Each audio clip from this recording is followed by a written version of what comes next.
Thank you, Carla. I'd like to introduce Gloria Burgess Levin. Gloria's heart remains in St. Paul, where she lived all her life until several years ago. Now living in Minneapolis, she makes frequent forays across the river to walk favorite streets. She is a psychoanalyst in private practice. Please welcome Gloria Burgess.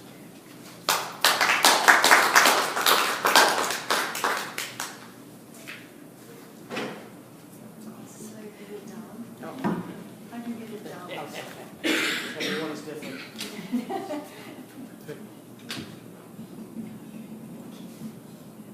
Okay, yes, good. I'm thrilled to be here tonight, and you'll find out why when you read my piece. So I'll just start.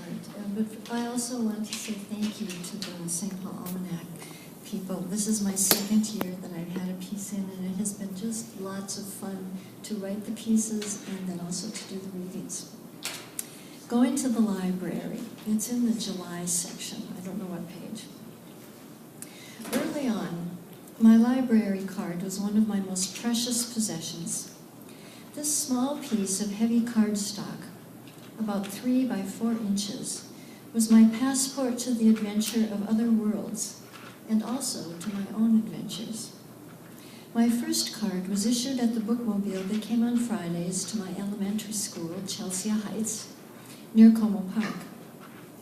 I still remember my first trip to the bookmobile.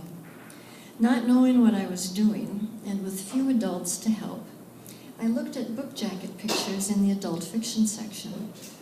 The one I liked best was of a man dressed in black on a funny-looking mountain.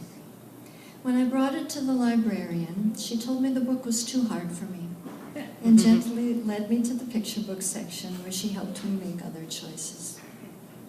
But that book jacket picture was engraved in my mind, and I never forgot it.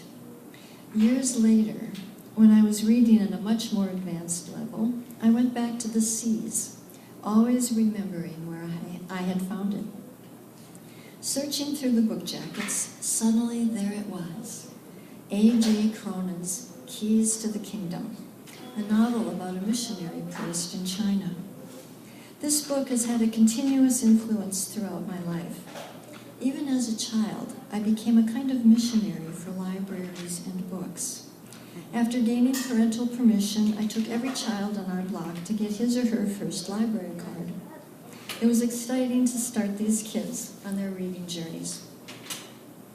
My favorite library was Hamlin Branch Library, this one, and it was so fun to walk in here tonight, I have to say that.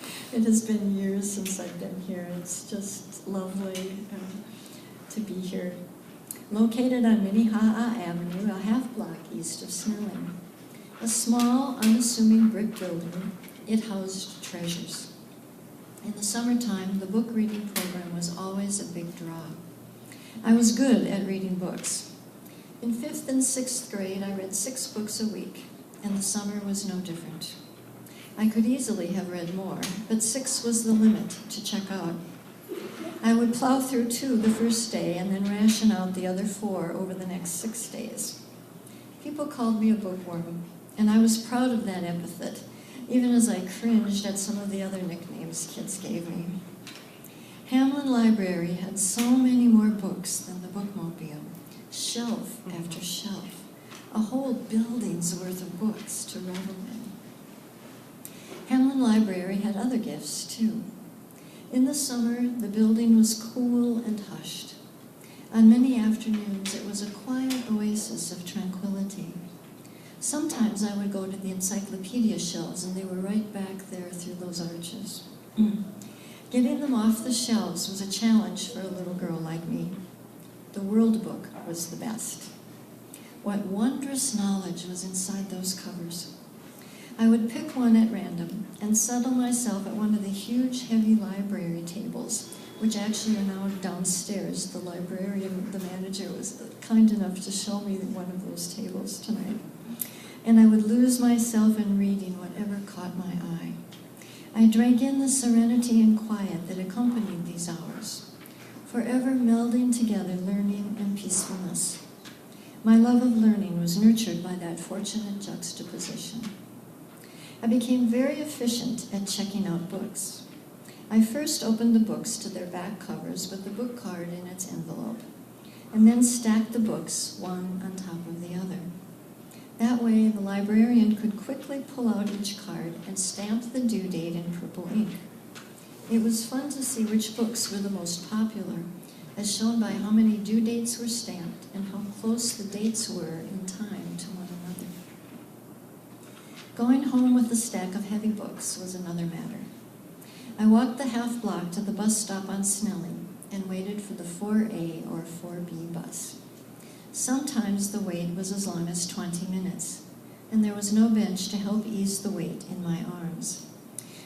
If it was blistering hot, I would slip into the blessedly cool drugstore on the corner, Lloyd's Pharmacy, and Lloyd's is still there. I was always anxious about missing the bus, so I would peek out the door every few minutes to see if it was coming.